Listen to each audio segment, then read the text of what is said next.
Big boss Malayalam season 7-ൽ ആദ്യമായിട്ട് വളരെ organic ആയിട്ടുള്ള റിയൽ ആയിട്ടുള്ള ഒരു വഴക്ക് നടന്നിരിക്കുകയാണ്.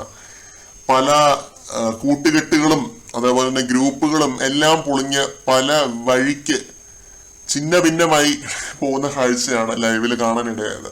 എല്ലാത്തിനും തുടക്കം നെവിൻ കിച്ചണിൽ കയറി പൊട്ടേറ്റോ വെച്ച് എന്തോ ഉണ്ടാക്കാനായിട്ട് തുടങ്ങിയപ്പോഴാണ്. പൊട്ടേറ്റോ ഫ്രൈ ആണെന്ന് തോന്നുന്നു. ഉച്ചയ്ക്ക് അനുമോളുടെ നേതൃത്വത്തിൽ ചിക്കൻ കറിയും കൂട്ടിയാണ് എല്ലാവരും ചോറ് കഴിച്ചത്. ചിക്കൻ കൂട്ടാത്ത വെജിറ്റേറിയൻസ് ആയിട്ടുള്ള രണ്ട് പേര് ബിഗ് ബോസ് ഹൗസിൽ നിലവിലുള്ളൂ. ഒന്ന് ആര്യൻ, രണ്ട് ജിസേൽ. അവര് ചിക്കൻ കറി കൂട്ടി ചോറ് കഴിച്ചിട്ടില്ലായിരുന്നു. രാവിലെയാണ് അവര് ഭക്ഷണം കഴിച്ചത്. ജിസേൽ പലപ്പോഴും പറഞ്ഞിട്ടുണ്ട് അവിടെ ചായ കുടിച്ചിട്ടാണ് ജിസേൽ നിലനിൽക്കുന്നത് എന്നുള്ളത്. അപ്പൊ അവർക്ക് കഴിക്കാനായിട്ടാണ് നെവിൻ അടുക്കളയിൽ കയറി പൊട്ടേറ്റോ വെച്ചിട്ടൊരു ഡിഷ് ഉണ്ടാക്കിക്കൊണ്ടിരുന്നത്. ഈ സമയമാണ് കുളിക്കാൻ കയറിയ അപ്പാനിശരത്തിനെയും വിളിച്ചുകൊണ്ട് അനുമോള് ചാർജ് ആയിട്ട് വരുന്നത്. നെവിൻ കിച്ചൺ ടീമിലുള്ളതാണെങ്കിലും ഷിഫ്റ്റ് വൈസ് ആണ് ഇവര് കിച്ചൺ ഡ്യൂട്ടി ചെയ്യുന്നത്. നെവിൻ ഈ ഒരു സമയത്ത് കിച്ചണിൽ കയറേണ്ട ആവശ്യമില്ല എന്ന് പറഞ്ഞ് റേസ് ആയിട്ടാണ് അനുമോള് വരുന്നത്. കിച്ചൺ ക്യാപ്റ്റൻ ആയിട്ടുള്ള അപ്പാനിശരത്തിനെ പൊട്ടൻ എന്നും മണ്ടൻ എന്നും ഒക്കെ അനുമോള് വിളിക്കുന്നുണ്ട് ഈ ഒരു തർക്കത്തിനിടയ്ക്ക്. RJ ബിൻസി പുറത്താവാൻ കാരണം ശരത്താണ് എന്നും പറഞ്ഞു. ആ പറഞ്ഞതില് ശരത്തിനേക്കാൾ കലിപ്പായത് അക്ബറാണ് കേട്ടോ. അത്രയും നേരം ശരത്തിനെ പിടിച്ചു മാറ്റി, ശരത്ത് കട്ട കലിപ്പിലായിരുന്നു. ശരത്തിനെ പിടിച്ചു മാറ്റാനായിട്ട് അക്ബർ ശ്രമിക്കുന്നുണ്ടെങ്കിലും ഈ പറഞ്ഞതും അക്ബർ ചാർജ് ആവുന്ന കാഴ്ചയാണ് കണ്ടത്. ശരത്ത് അടങ്ങി. അപ്പൊ ഈ ശരത്തും അക്ബറും കൂടി ഇങ്ങനെ ഒരാൾ അടങ്ങും ഒരാൾ കത്തും, മറ്റൊരാൾ അടങ്ങും. ആ രീതിയിലാണ് ഇവരുടെ ഒരു കളി പോകുന്നത്. രണ്ടുപേരും ഒരുമിച്ചാണല്ലോ നിന്ന് കളിക്കുന്നത്. അക്ബറിന്റെ ഒരു ചാട്ടവും ഭാവവും ഒക്കെ കണ്ടപ്പോ ഇപ്പൊ തല്ലും എന്ന് തോന്നി. അനുമോൾക്കിട്ട് ഒരെണ്ണം കിട്ടുമെന്ന് തോന്നി.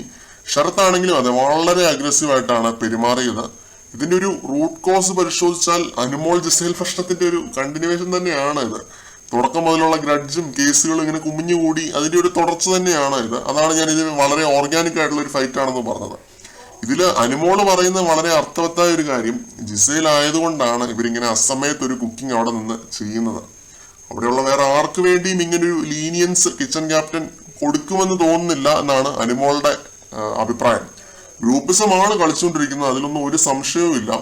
ജിസേലൊന്നും കഴിച്ചിട്ടില്ല എന്നുണ്ടെങ്കിൽ ഉച്ചയ്ക്ക് തന്നെ ആ കാര്യത്തിൽ ഒരു പരിഹാരം ഉണ്ടാക്കാമായിരുന്നു. ഇപ്പൊ വെജ് ആണെങ്കിലും വീഗൻ ആണെങ്കിലും എന്താണെങ്കിലും ജിസേലിന് തന്നെ കയറി ഒരു പരിഹാരം ഉണ്ടാക്കാമായിരുന്നു സ്വന്തം കാര്യത്തില്.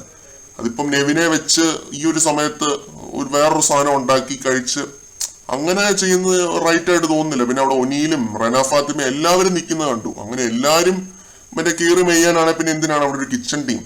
എല്ലാ കണ്ടസ്റ്റൻസിനെയും ഒരുപോലെ കാണാൻ പഠിക്കണം. അതാണ് അനുമോള് പറയാൻ ഉദ്ദേശിച്ച കാര്യം.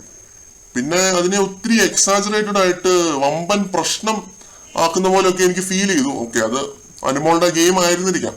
ജിസേലിന് ഭക്ഷണം വേറെ ആയിട്ട് ഉണ്ടാക്കി കൊടുക്കുന്നത് കണ്ടിട്ട് അതിനെ ഒരു ഗെയിം ആക്കി മാറ്റിയതായിട്ടൊരു വിഭാഗത്തിനെങ്കിലും തോന്നിയേക്കാം. ഇതിലെ ജിസേലിന്റെ ഒരു അപ്രോച്ച് വളരെ ഇൻട്രസ്റ്റിംഗ് ആയിരുന്നു കേട്ടോ. ഒരു അക്ഷരം പോലും ഇതുവരെ മിണ്ടിയിട്ടില്ല. ഒരു ചിരിച്ച് ആ ഒരു വഴിക്ക് പോകുന്നതാണ് കണ്ടത്. ഈ ഒരു പ്രശ്നം ഇപ്പൊ ലൈവിൽ കത്തി പുകഞ്ഞോണ്ടിരിക്കുകയാണ്. ശൈത്യ മറുകണ്ഠം ചാടി അപ്പാനിശരത്തിന്റെയും അക്ബറിന്റെയും കൂടെയാണ് ഇപ്പൊ ഇരിക്കുന്നത്.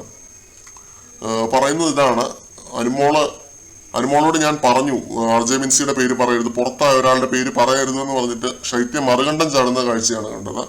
ആദില നൂറ വരെ അനുമോൾക്കെതിരെ തിരിയുന്ന ഒരു കാഴ്ചയാണ് കണ്ടത് ഈ ഒരു ഫൈറ്റ് കാരണം. അപ്പൊ നമുക്ക് നോക്കാം വരും ദിവസങ്ങളിൽ അനുമോൾ എന്ന് പറയുന്ന ഒരു കണ്ടസ്റ്റന്റിന്റെ എവല്യൂഷൻ ഏത് രീതിയിൽ എങ്ങോട്ടേക്കാണ് പോയിക്കൊണ്ടിരിക്കുന്നതെന്ന് നമുക്ക് കണ്ടറിയാം. കൂടുതൽ അപ്ഡേറ്റുകളുമായിട്ട് നമുക്ക് വീണ്ടും കാണാം.